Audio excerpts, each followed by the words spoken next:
नाशिक येथे गुन्ह्यातील चोरीस गेलेले फोटोग्राफरचे कॅमेरे व इतर सामग्रीसह एकूण 5,14,500 रुपये किमतीचा मुद्देमाल हस्तगत. आरोपीस जेरबंद. आडगाव पोलीस स्टेशनची कामगिरी.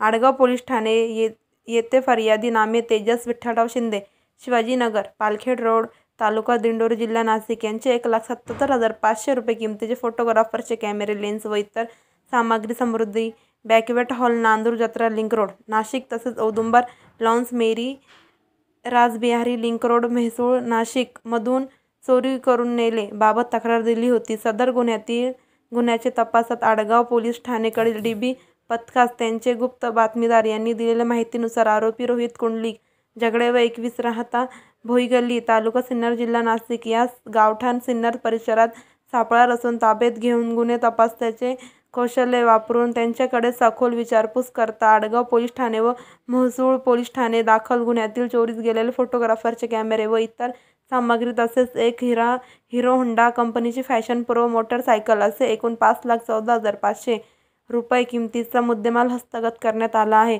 आडगाव पोलीस ठाणे वरिष्ठ पोलीस निरीक्षक परवीन चव्हाण यांच्या मार्गदर्शनाखाली गुन्हे शोध पथकाचे पोलीस उपनिरीक्षक सुभाष जाधव, पोलीस उपनिरीक्षक अशोक पात्रे, पोलीस हवालदार सुरेश नरवडे, देवराम सुरंजे, शिवाजी आव्हाड, निलेश काटकर, गणेश देसले तसेच अंमलदार दिनेश गुंबाडे, सचिन बाहिकर, निखिल वाघचौरे, अमोल देशमुख अशांनी केली आहे.